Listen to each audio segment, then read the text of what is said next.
Welcome to Chinese Welfare Association, to the launch of our Shared History project. Thanks for coming. This is the first, I think this is the first meeting we've had in the building for a very long time. So things are beginning to normalize, we hope. Hello to everybody who's watching us online, and there'll be a recording available for your friends to watch afterwards.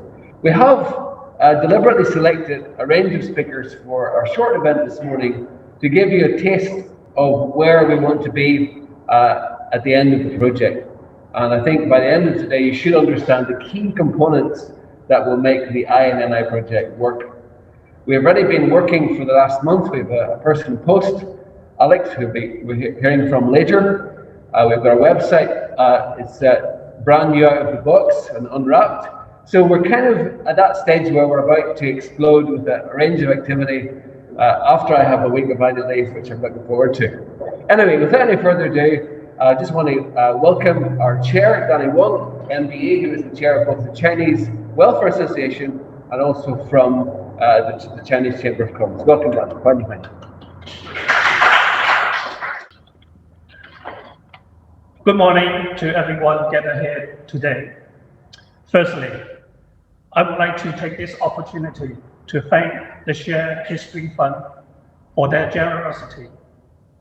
Myself and many others in the Chinese community here in Northern Ireland are extremely excited to have the opportunity to explore and educate not only the Chinese community, but other ethnic minority communities about the rich history of Northern Ireland and its origins. The Chinese community here has steadily grown since the first immigrants came to Northern Ireland in 1960s. It has become a home to many, and we have always strived to help integrate the Chinese people with the wider communities, so that they may become meaningful contributors to our society and our economy. For many of us in the community, the opening of the Chinese Resource Center 11 years ago helped mark the legacy of our contribution, as we have shared our food and our culture with the people in Northern Ireland. With the aim to educate and unify, we are delighted to be involved in this celebrating Northern Irish culture and how it came to be through the I in Northern Ireland project. It is important that we reflect on our past and preserve our history so that future generations may learn from our mistakes, but also celebrate the successes and to be proud of their heritage. During the trouble, many ethnic minority communities, the Chinese included, did not have a prominent voice, and many of these communities also suffered. As a result of the violence and the turbulence, we hope that I in Northern Ireland project can help minority communities to understand how Northern Ireland came to be and how it has progressed over a century. We hope that we can share this learning experience and have a greater sense of belonging and feel more connected in this place we call home. Once again, thank you everyone for your time. Thank you. Thank you, Johnny, for your kind words. And we'd like to now invite Mukesh, who's here, to come and to address this, please, on behalf of the national.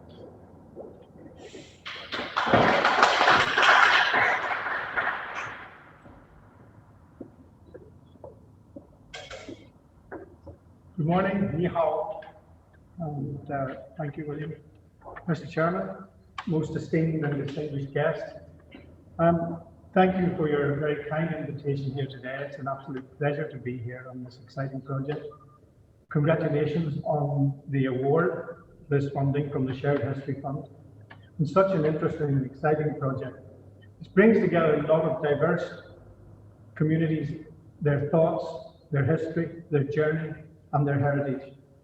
The educational aspect of this project is very important, and it's important for all the communities across Northern Ireland. It has the potential to build capacity and to set the tone for greater public engagement for communities which otherwise quite seeing the project as it unfolds.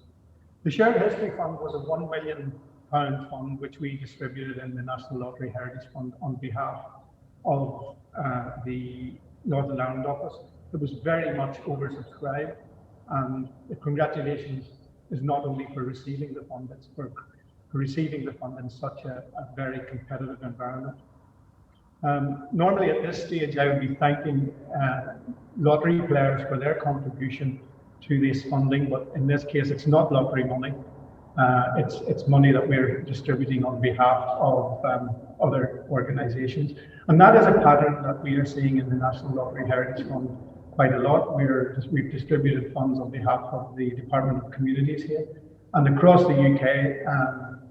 As a trustee, we've been responsible for distributing funds on behalf of DEFRA for environmental projects, environmental heritage projects, and also on behalf of the DCMS, Department of Culture, Media and Sport. Finally, I would like to thank lottery players for their contribution, because outside of the distribution that we're doing for other organisations, in Northern Ireland, we've distributed £244 million in more than 1,400 projects.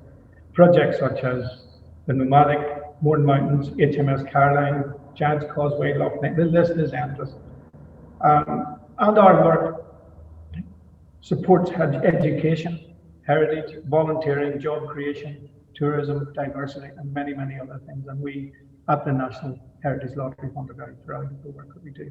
Could I once again congratulate you on this project, and I certainly look forward to being viewing this project and following it as it goes along. It is very interesting. Thank you very much.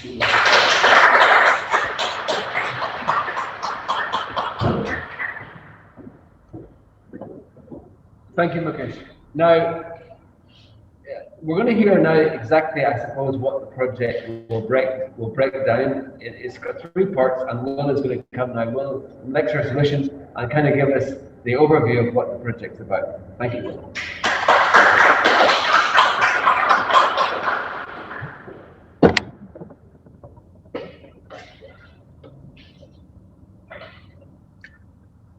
Good morning, all, and morning, Mr. Chairman, and welcome to our exciting education and engagement project, which will look at the history and legacy of Northern Ireland in this centenary year.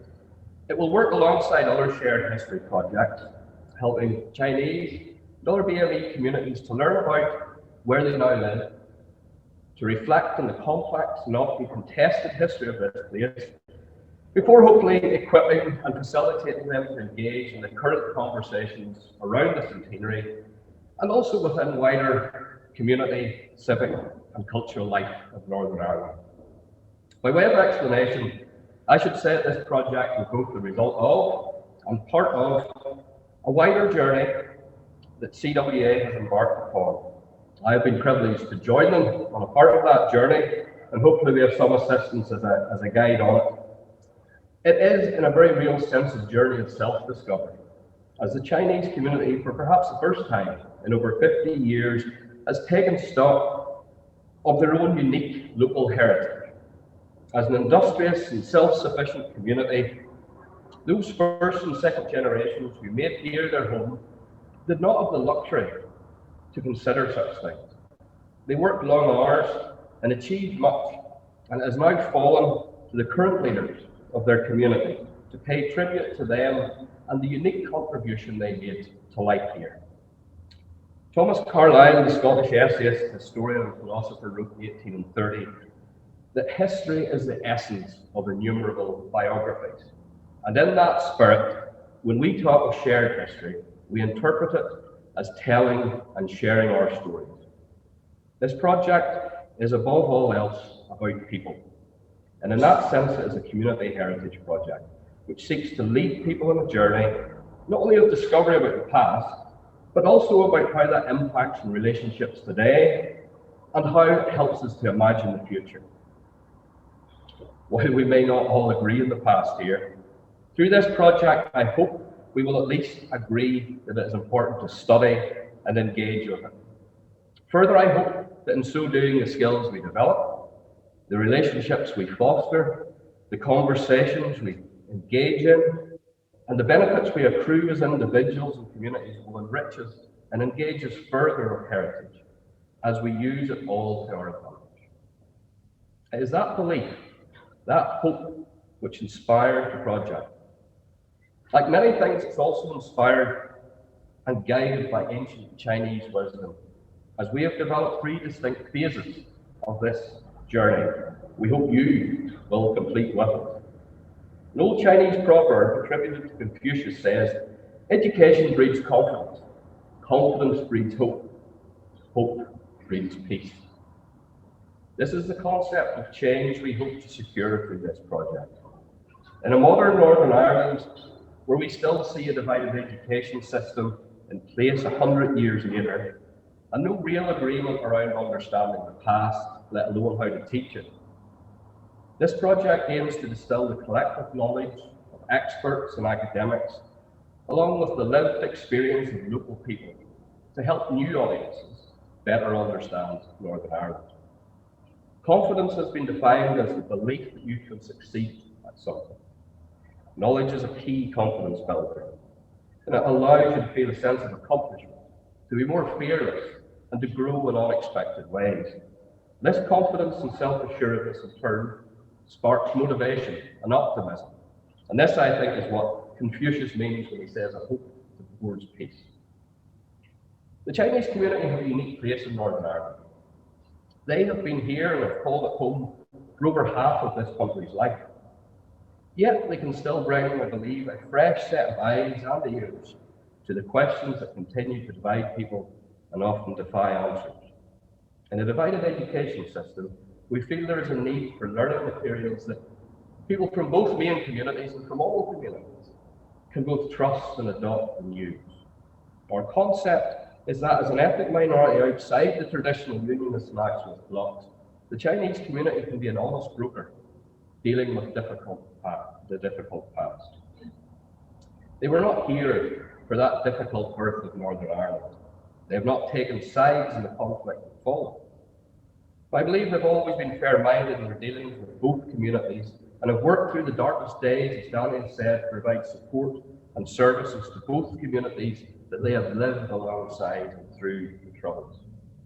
Our hope is that that position has allowed them to hear both sides, to value both traditions, and now with the help of experts, academics, and those with lived experience here, can help produce education and interpretive material on the history and legacy of Northern Ireland that will teach us all something new, in a way that produces confidence, hope, and ultimately peace. As a project, we will present the facts of history and let you, the audience, arrive at your own conclusion. I think the project's position is best summarised by the historian and writer W.P. Moneypenny, who wrote in 1913 in the middle of the flux that was the Home Rule crisis. And he viewed Irish history's constant tragedy, as he called it, not a clash of right and wrong, but a clash between two rights. And perhaps that's a good starting point. What this looks like in practical terms will be a learning phase where information is gathered, where experts and others are consulted, and one of the tangible outputs of the project will be 2 conferences where these issues can be explored. The project team will then distill this wealth of knowledge into accurate, authentic, academically grounded, yet accessible materials that we believe will be open and used by what we've termed new audiences. By this we mean new to the subject of Northern Ireland. Schools, for example, who are starting their journey of learning about where they live, or new communities in the sense of those who have recently made Northern Ireland their home, or maybe they've been here for generations but have possibly wisely stayed away from some of the more difficult, divisive areas of history. So they're new to it. And finally, new in the sense of visitors to Northern Ireland, tourists, students at our universities, those who have an interest. Something has sparked that in them to come to Northern Ireland. But I think one of the things that has always been a barrier is that confusion, and hopefully some light can be shone. We call this phase New Northern Ireland, which is a great colloquial saying for Northern Ireland. While we aim to study and learn, the project will also take time to reflect. The second great Chinese proverb which underpins the project is, learning without reflection is a waste. Reflection without learning is dangerous. In order to make the subject more accessible, especially to ethnic minorities and other new audiences, we will attempt to view the story of partition in an international context, as a point of connection with others. This last weekend, as we've all watched one nation-building project collapse in record time, despite decades of security and infrastructure and other support, we've perhaps missed two key anniversaries in that region. The events in Afghanistan have understandably overshadowed the 75th anniversary of the creation of the neighbouring states of Pakistan and neighbouring India. The fact that these two countries celebrate this event on two separate days tells us much about the continuing contested nature of that particular partition settlement. Speaking in Parliament in 1922, as he attempted, like perhaps no one else could, to explain the origins of partition and its causes, Winston Churchill said these words: "Then came the Great War. Every institution almost in the world was strained. Great empires have been overturned. The whole map of Europe has been changed. The position of countries have been violently altered. The modes of thought of men, the whole outlook on affairs, the grouping of parties, all have encountered violent and tremendous changes in the deluge of the world. But as that deluge subsides and the waters fall short, we see the dreary steeples of Fermanagh and Tyrone emerging once again.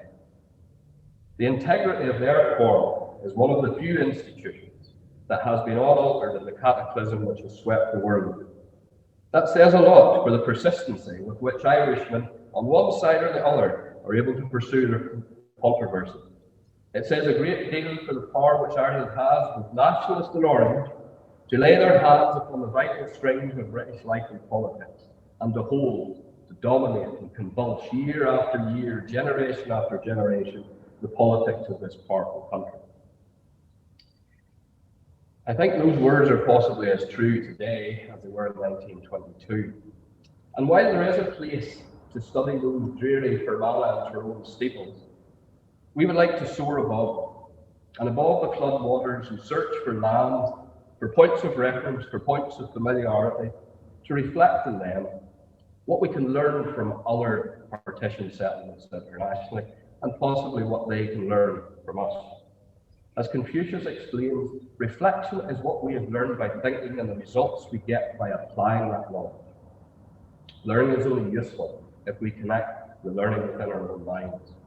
This reflection of knowledge also saves us from blindly following any knowledge without checking its truthfulness and validity first. We cannot reflect if we are not aware of the particular context of the subject. When we consider the past and the mistakes made, we frequently say if we had the knowledge we have now, we would not have made those mistakes. So this reflection can help us today by looking to the past, learning from it, and ensuring we do not repeat those mistakes tomorrow. We will put the past in a wider context and look at other international examples. We will explore the complexity and break through the stereotypes and accepted narratives, and hopefully listen to minority, often forgotten voices. It will ask many questions as a project and hopefully answer some as we all learn from the past. Finally, we believe that the results of this process, of this journey, will be informed, reflective conversation. The project will give space and a place, both online and in real time, for the sharing of those stories, where they can be swapped, studied. And it is that process which shows the I and the you and the all of it in Northern Ireland. I will explore the spectrum of views, from the Orange men who hated partition to the Hibernians who came a royal opposition in it. It will compare the experience of minorities cut off and caught out by partition on the wrong side of the border, and how they fared in their new states. The voices often drowned out, we hope will resurface to show a more complex, a more messy, but a more honest picture. In short, we begin with the past. However, this project is very much about people and the present. Its success will be measured in how you audiences get new things. However, education, but facilitate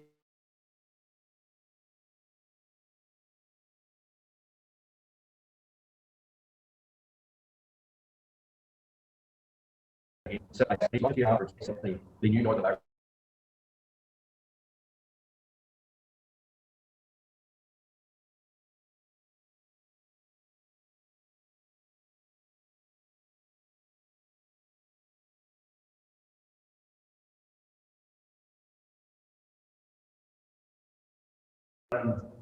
That we live in, and I think this project will certainly develop those things. So there are 3 points. No Northern Ireland, the first part of the project, partition, which is the international dimension, and then bringing it together for the name of the project, the third part, which is the I and NI. So we've got speakers now to reflect perhaps a little bit more on those 3 points.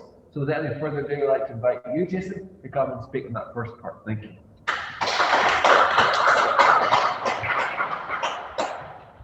Good morning, and on behalf of the Lennon Hall Library and as someone who is managing the Lennon Hall Library's Shared History Fund project, it's a real privilege to be here. I've been given the task of talking about the partition of Ireland within 10 to 15 minutes. I'm not even sure if that's possible. A number of years ago, I used to work at the Ulster Museum, and visitors used to come from all over the world, and one of the most common questions was how did the recent conflict here all begin? So I marched them back to the sort of 10th and the 11th century when the Normans came, but I'm not going to do that today, so don't worry. But I am going to try and fit the story of the partition of Ireland into 10 or 15 minutes in something which I'm calling the road to partition. So I'll ask you to come on that road with me now very briefly. From as early as 1911, elements within the British government privately admitted that if Irish Home Rule was to be pursued for a third time, then Ulster's exclusion would need to be seriously considered. And thus, in my opinion, the first conscious steps on the road to partition were trodden by the duplicitous duo, we might call them, David Lloyd George and Winston Churchill, who's already been referenced here this morning, who at a cabinet meeting on the 6th of February 1912 formally proposed Ulster's exclusion from the very legislation which those themselves were drafting. Unionist resistance to Home Rule could not prevent the bill becoming law in September 1914, but what it did do was secure provision for Ulster's exclusion, the details of which would have to wait until the end of the First World War, which had broken out in August. There were further attempts to introduce Home Rule in the summer of 1916, for example, and in 1918, which was an attempt to sugarcoat conscription legislation during the First World War, but both of these ended in failure. In the summer of 1920, the IRA's escalation of its war of independence in the south of Ireland prompted an eruption of violence in Londonderry and in Belfast. And circa 498 people, just under 500 people, were killed in just over 2 years of violence in a period which I call the 20s Troubles. And it's very much the context of what comes afterwards in the story. But I want to take a step back again just before we move forward. When the First World War ended in November 1918, it was clear that the situation in Ireland had changed and that the enactment of 1914 Home Rule legislation would not satisfy nationalist Ireland. Consequently, a committee under the chairmanship of the Irish Unionist leader, a man called Walter Long, whose ignorance of Irish affairs has been described as astounding, was tasked with advising the government on how it should proceed. The Long Committee, as it became known, recommended a new Home Rule Bill, yet another one, with a partitionist solution. Walter Long envisaged two Home Rule parliaments for Northern and Southern Ireland, the first with jurisdiction over 9 counties in the province of Ulster, and the second with jurisdiction over the remaining 23. The prospect of partition in Ireland had become a reality, and the government moved quickly to introduce the Government of Ireland Bill, or the fourth Home Rule Bill, in February 1920, and I actually brought a copy of it with me today from the Lynn Hall Library. And this is going to be a part of our exhibition later in October, and you're all welcome to it whenever we release the plans for it. But this is the document that partitioned Ireland effectively, and you're welcome to have a closer look to it after. The bill was somewhat difficult for Ulster Unionists to accept at first. In particular, its delegates from Cavan and Donegal and Monaghan understandably argued for a 9-county northern state in which they could be accommodated. Ultimately, though, the Ulster Unionist Council disagreed, and the 6-county state became the preferred option, leaving a man called Sir James Strong, County Armagh landowner, to complain that, quote, the 3 counties have been thrown to the wolves with very little compunction. The two-parliament solution was only reluctantly accepted by the Ulster Unionist Council in the end as, quote, a final settlement and supreme sacrifice in the interests of peace. A devolved parliament in Belfast was something that they had not asked for, nor had they campaigned for. Irish nationalists, on the other hand, of every shade, were of course hostile to the idea of a partitioned Ireland, despite the fact that the passage of the same legislation would bring a measure of Irish independence in the South for the first time. Sinn Féin rejected it as the Partition Act, preferring instead to use its energies in making the Dáil the recognised parliament of a 32-county Irish Republic. Joseph Devlin, the West Belfast MP of the Irish Parliamentary Party, condemned partition as likely to plunge, quote, this fair and fertile island into irretrievable chaos, a mass of blackened ruins and bleaching bones. Nonetheless, the Act became law in December 1920 and came into operation on the 3rd of May 1921, and this paved the way for an election to be held for the new devolved Northern Ireland Parliament. In total, there were 52 seats up for grabs. The Unionist Party were led by a man called James Craig, and they ran 40 candidates, all of which were elected. 6 of these, interestingly, were Unionist Labour candidates, and 2 of the successful Unionist candidates were women, Julia McMorty and Deirdre Parker. Sinn Féin were led by Amy de Valera and won 6 seats, including big names or well-known names such as de Valera himself, Arthur Griffith, Michael Collins, Owen McNeill. The remaining 6 seats were won by the Irish Parliamentary Party, the Home Rule Party, and they were led by Joseph Devlin, who was elected himself in 2 constituencies. Talk about double jobbing.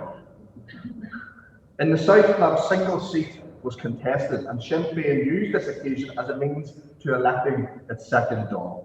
Otherwise, the Government of Ireland Act, so crucial for the North, had no impact whatsoever on the rest of the country, and the ironic result was that the only part of Ireland which had not sought Home Rule was the only part to get it.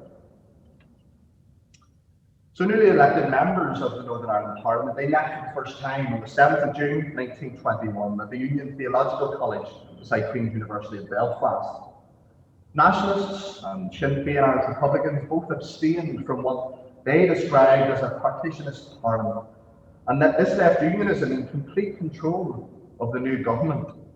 And so the very foundations of the state were laid in this period without any input from the nationalist minority in Northern Ireland. During that preliminary session of the new devolved Parliament on the 7th of June, James Craig became the Prime Minister. A Speaker was elected for the House, and it was agreed with the full support of the British Cabinet that King George V would visit Belfast and formally open its first session 2 weeks later. For the King, this would not be a straightforward visit, yet it was one that he would have to get absolutely right, or risk inflaming an already volatile situation here in Ireland. On one hand, he was being asked to extend an olive branch to Sinn Féin in the hope that it might have a positive impact on the IRA's violence in the South. On the other hand, James Craig, the new Unionist Prime Minister, hoped that the king might use this opportunity to express solidarity with his loyal subjects in Ulster. And so the Royal Yacht Victoria and Albert sailed into Belfast Lough on the morning of Wednesday, the 22nd of June, accompanied by battleships, cruisers, and flotilla, 14 vessels in total, and it must have been some sight as it slipped into Belfast Lough. King George and Queen Mary disembarked at 11:30 in the morning. From early morning, the streets of Belfast were filled with people using every possible vantage point in the hope that they could catch a glimpse of the royal procession. One business attempted to cash in on the situation by advertising the sale of trench periscopes from the First World War at a reasonable price, it was described in one local newspaper. Some of those that couldn't secure a suitable position in the city centre made their way to Bellevue up beside Belfast Zoo in order to observe the Royal Yacht and its escort slipping into Belfast Lough. Large numbers, some carrying Union Jacks, gathered at vantage points along the Antrim Road, for example, Gray's Lane, Serpentine Road, where there was an unobstructed view of the loch. Buildings in the city were decorated for the occasion, including Clifton Street Orange Hall, which was festooned with Union flags and bunting, as were the water offices in Royal Avenue. The colourful route was also protected by 1,200 B specials, soldiers, policemen and detectives, some of them drafted in from Great Britain. The threat of violence was never far away.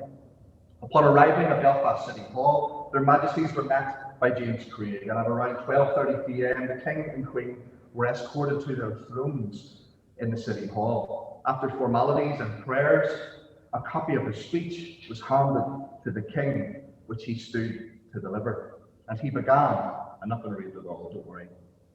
Members of the Senate and of the House of Commons, for all who love Ireland, as I do with all my heart, this is a profoundly moving occasion in Irish history.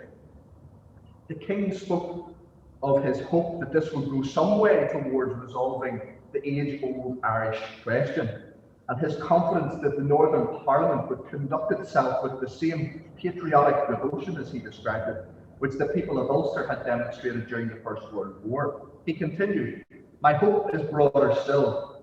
I pray that my coming to Ireland today might prove to be the first step towards the end of strife amongst her people, whatever their race or creed.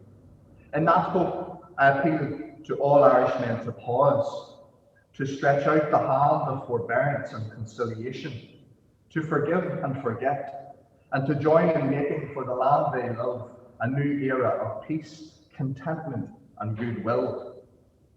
The King finished by reminding those present that Ireland's future was in their own hands.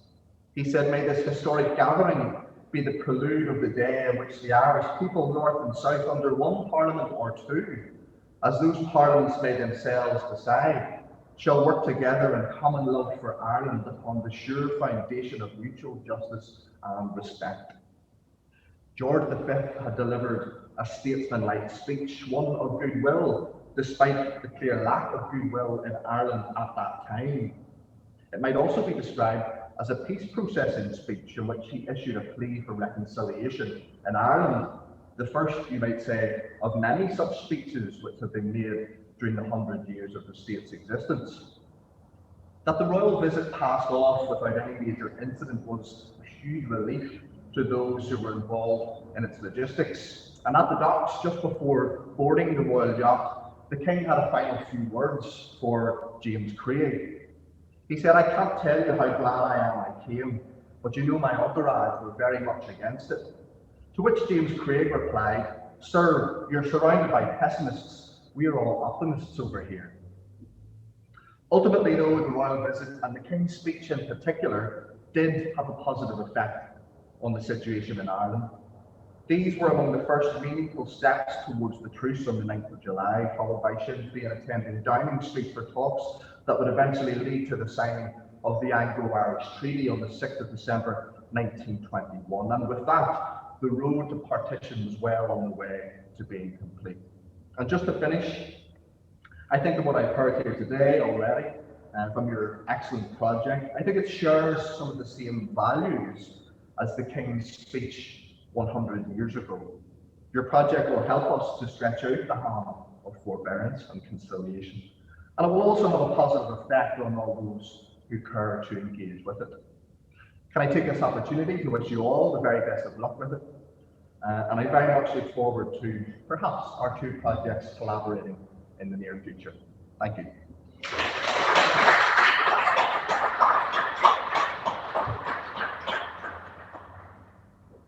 Thank you so much, Jason, for those words. Can I also recommend the BBC's, all our media outlets are available, the BBC's podcast Year 21. I learned a lot just from what you said, but I'm glad I knew some of the stuff you were mentioning simply because I have been quite diligent over the last few months, tuning in once a week for the Year 21 podcast. It's short, it's sweet, and it really takes you through the year, and it brings to life some of the dates and the characters in the story. Now, before the Chinese community arrived in Northern Ireland, we were predated by the Indian community, which has been here for a very long time. 100 years ago, India was very different from what it is today. And that brings us on to our second point. I'm glad to invite a personal friend to come, Ivy, to come and to give us a bit of a personal perspective for the most diverse country on the earth, the largest and most diverse democracy on the earth. So can you come and share a few words with us, Ivy? You're very welcome.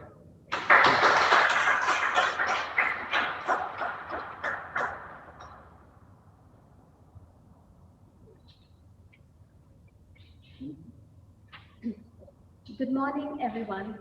Can you all hear me at the back? So I'm just going to give a very personal perspective of the partition of India. I'm no historian, so forgive me. But I grew up in India, and right from those days, you're very conscious of not just the independence that India gained in August 15, 1947, but also of the partition of our country. So yesterday was 75 years since India gained independence, and there were celebrations everywhere. But there was a darker side, as I said, and that is the partition of India into Pakistan. And that was a division that was there in West Pakistan, and is now Bangladesh. So hundreds of years ago, the Hindus and Muslims lived in perfect harmony. But over the years, things changed. Now, when the British came to India, they ruled for over 200 years. And everyone says that they had a divide and rule policy. So the way that they would have looked at communities, looking at religion as a way of dividing them. And so the communities of Hindus and Muslims who had lived together for hundreds of years suddenly found themselves thinking again, not just culturally or of their ethnicities, but on a religious perspective, and that is never good. So in 1946 is when it all came to the ahead, and there was the very famous Calcutta killings on the 16th of August, 1946, when thousands of Muslims and Hindus massacred each other, and that was terrible. But that sort of set the stage for what was to follow. Now, at the time, I don't think that the British or the Indians really wanted partition, but the way it evolved over the years through the divide and rule policy, through the separation that came across because of the division of the Hindus and Muslims, there seemed to be no answer, no other way out. So there you have Nehru, you have Gandhi, you have Jinnah, and you have Lord Mountbatten, who was sent in March 1947 to India to look at how India could be partitioned. So, but at the time when he went there, he still had a great hope that he would be able just to give India independence without partitioning. But very soon, through dialogue with the Indian leaders, it became very, very obvious that that was not going to happen. So we had in June, just literally 2 months after his arrival, you have Lord Mountbatten saying that India is going to be partitioned. And when he first arrived, it was thought that India would gain independence in June of 1948, but suddenly there was an announcement that it's going to be partitioned. The independence is going to happen on the 15th of August, 1947. So that gave very little time for any sort of any kind of way that there could be a transition from British rule to Indian independence, which would be harmonious. It was always going to be very, very chaotic. And so it was, and Sir Cyril Radcliffe was sent to divide India. Now, he had never been to India. In fact, very famously, it was said that he had never been east of Paris. He did not know the social customs of India. He did not know what the religious sentiments of India were, and yet he was given the huge task of dividing India. So there he arrived, and within 5 weeks, the lines were drawn, and India, he handed over the papers to the government. So the Indian, or neither the Pakistanis at that time knew what was happening. And so Pakistan was formed on the 14th of August, 1947, and India on the 15th of August. But it was only on the 17th of August that they came to know where the lines of partition were going to be drawn. And that was hugely traumatic. So there was a huge exodus from Pakistan to India. All the Hindus, most of them at least, left. And similarly, from India, a lot of the Muslims left and went to Pakistan.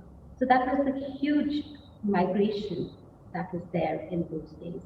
And it was just terrible reading the stories.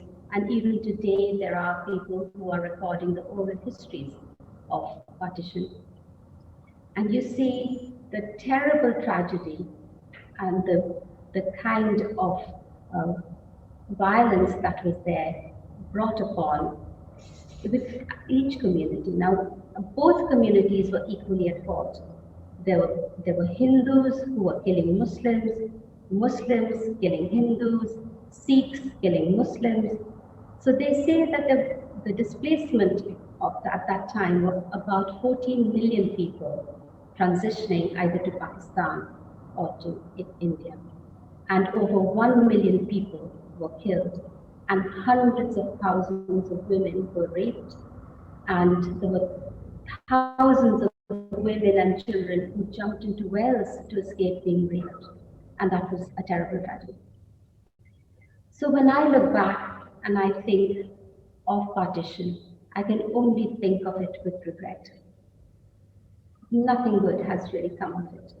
And I listened the other day to a very eminent journalist in Pakistan, and he was saying that there wasn't, lots of people in Pakistan didn't feel the same way. They felt that partition was good for them, that they as a minority in India would not have had the same privileges as, say, the Hindu majority. But I grew up as a minority in India, and I have to say I never felt that. Never once. I had friends who were Hindus, Muslims, Jains, Buddhists, Parsis. We all went to the same school. We all grew up together. And I never felt as a minority that I was ever disadvantaged. So it's a real tragedy for me that, whether it was the political leaders at the time, whether it was because of British divide and rule policy, that sentiment crept in. So that was a terrible, terrible thing to happen. And the other thing is that also, when I say no good has come from it, today India and Pakistan are still not good neighbors to each other. There have been since partition 3 wars, 2 over Kashmir, and the Kashmir issue is still there. And, there's hundreds of thousands, billions being spent on nuclear warfare and on, arming each other, arming themselves, which of course is because they don't trust each other and they're not good neighbors, and that is one of the things which is a real tragedy. So if you look at the future, do I think that ever India and Pakistan will reunite? Of course not. We have 75 years down the road, gone our separate ways, and we are as different and as separate as we could ever be. India always prides itself on being secular, but that too, the tone has changed in the last few years. That there is a government that is now, more right-wing, and suddenly the minority communities that are there in India are not feeling as secure as they were in the years that I was there, say 25 years ago. So again, as I say, what good has come of it? The religion has come to the fore, whether it's Hinduism, whether it's Muslim, and if your allegiance is to the religion rather than to your cultural identity, to your ethnicity, then there can only be, as we know, nothing good can come of that. So, as I just like to conclude and say that when I look back at partition, I can only look back with deep regret. And I know that there will be others who feel that maybe partition is a good thing. But for myself, I can't even think of one single thing that has come out of it, which I can say is good. Thank you.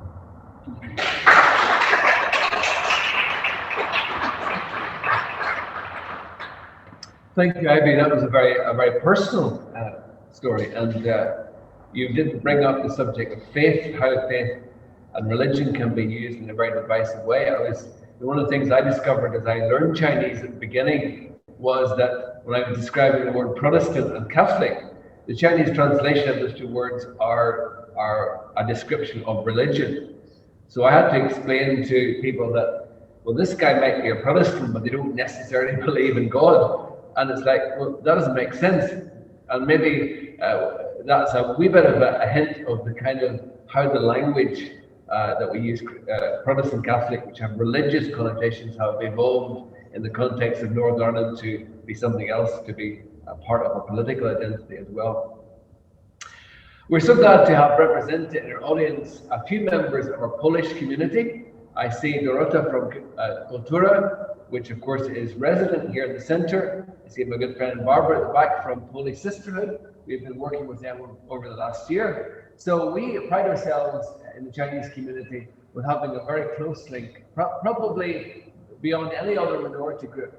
The Chinese community and the Polish community have more natural connections together because of these organizations mentioned.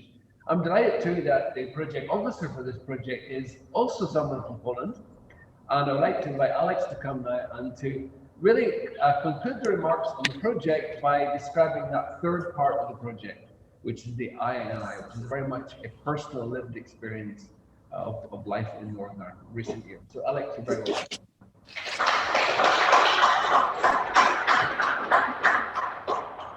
Thank you. Prepare my technological assistant here. Good morning, everybody. Dzień dobry wszystkim. Huan Yin. Ahlan wa sahlan. Sorry. It's a great privilege for me not only to have a chance to speak along our distinguished guests today, and the speeches were amazing and historical input was really fascinating, but also to have been appointed as a manager of I Shared History project, which is a project very close to my heart and my interest. I have always wanted to come to Northern Ireland, but I never thought I would stay here and make her my home. This happened unexpectedly, probably like most of the immigrants living here. I came to London in 2006 for a scholarship to London College University. Shortly after, I decided to stop my doctoral studies in Poland. It was last year of my studies, and to find a job in London. After 2 years of being a freelance journalist, I got an offer to move to Carrick Purpose and to become an editor-in-chief of a very small yet quite vibrant Polish weekly for expats living in Northern Ireland. My first cultural shock came very fast. I was standing on the bus stop in Belfast, and some man, chatted up to me about the weather. In the middle of the day, he was maybe in his 50s, mind you, I was very young and beautiful. Without a word, I left the bus stop extremely agitated. Obviously, he was a pervert. Who speaks to random people about the weather, especially in October? 10 years forward, and I am this pervert now. In Poland, I still cause confusion talking to people about the weather forecast, and if they are very busy, cashiers who in my country have quite always very stern faces, but not because they are angry, but these are our national faces. I can do it as well. I talk about their busy days, and I always cause really big confusion. Back in 2008, the expat magazine I worked collapsed within 3 months. I like to blame the global crisis, not my managerial skills, but who knows? Let's watch this space here. It was an extremely hard time for everybody. People were losing jobs. I did not have any access to benefit them. My then husband lost a job and became very ill. When people are frustrated, things happen. There were lots of tension ignited by India in the UK. So after 3 months of me not having a job came up that changed everything in my life. I shaped me as I am today, but could not be farther from my previous academic life. I became a person supporting victims of hate crime, a mediator, a community worker. I started to meet people from all over the world, and finally also the indigenous people from all possible aspects of life, but mostly from the community sector.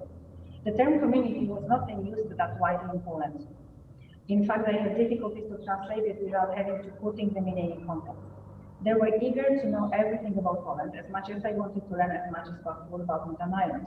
But not only the things about blood and post-war conflict, which was inhabiting media reports.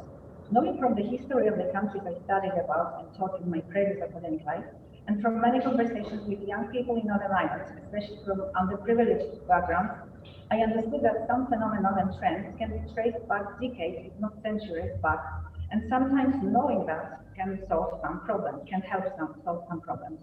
Lots of people I met were refugees and immigrants from all over the world. They knew nothing about Northern Ireland. They were puzzled by bonfires, flags, different languages. They knew nothing about Protestants, Catholics, Orange Order. They did not feel being a part of the local culture because there were too many questions, marks in their head, unanswered questions. Sometimes they were breaking some local unscripted laws in certain areas with the lack of awareness or guidance, causing some tensions and drawing an unwanted attention to themselves. I remember several mediations that I was doing with an Asian family that put their laundry on the balcony and fences in a very specific area, which shocked the indigenous population unaccustomed to this way. Or the fact that Eastern Europeans never opened doors to anybody knocking, with neighbors, sellers, charity workers, electricians, etc. In fact, I still struggle to open the doors because in my country just don't do it. So I have to remind myself that I'm here and these people there are just doing some maybe rather good work than anything else.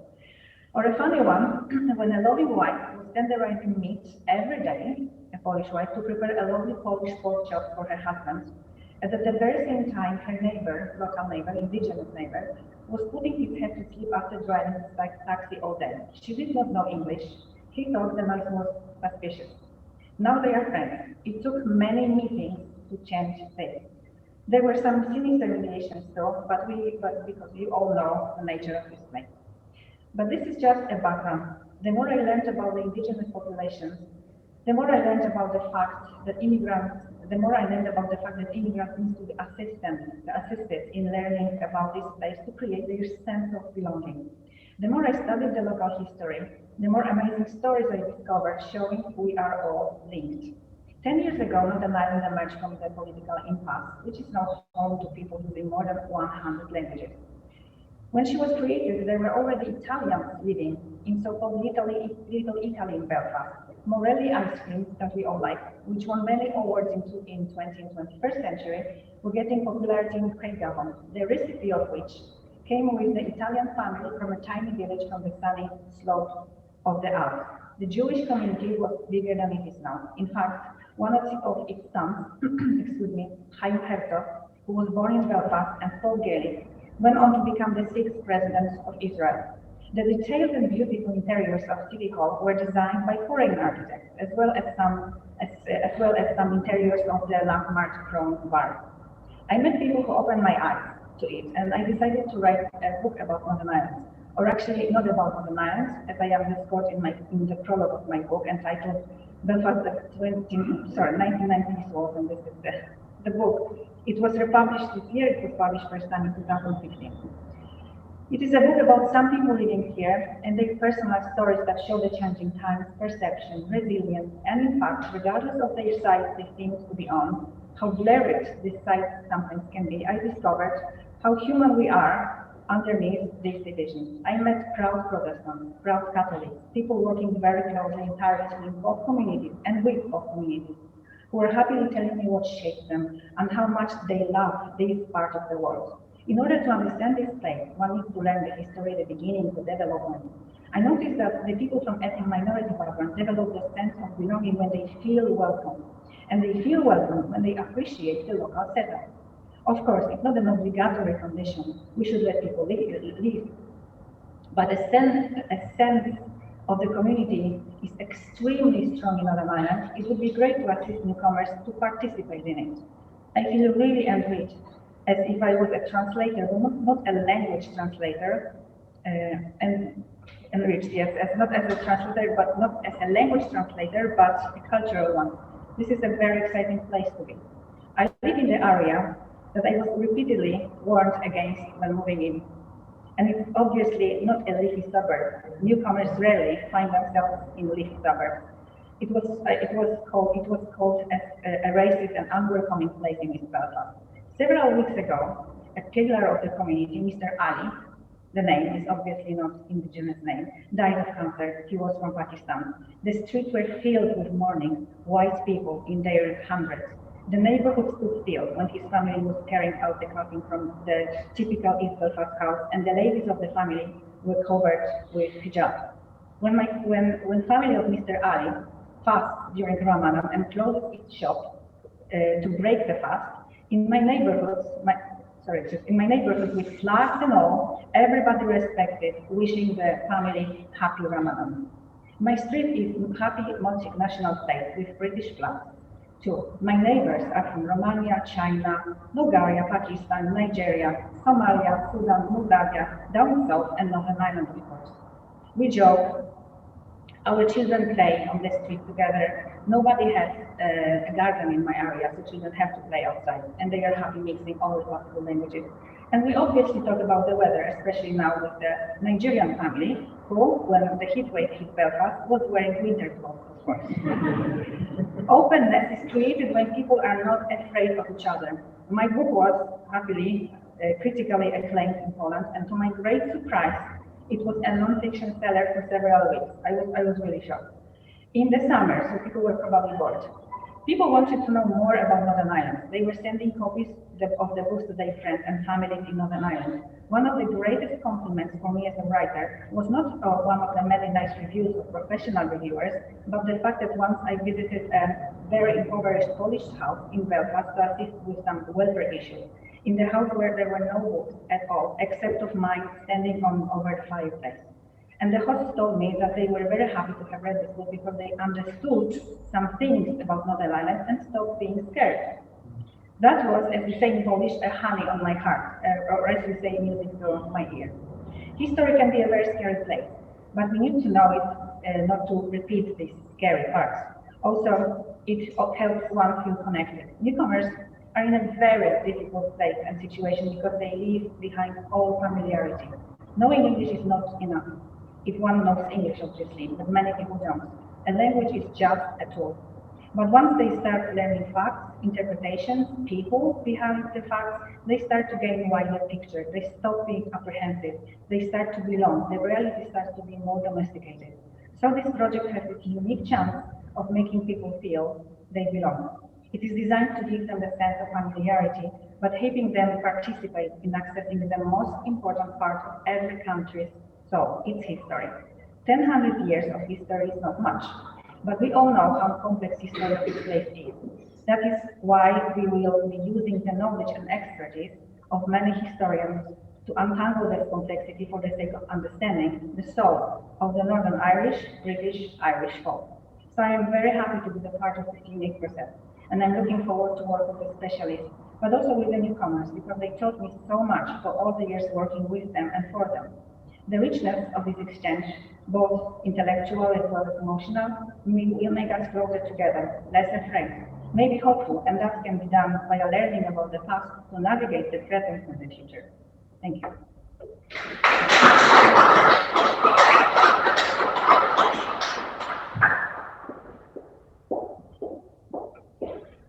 Dziękuję za history.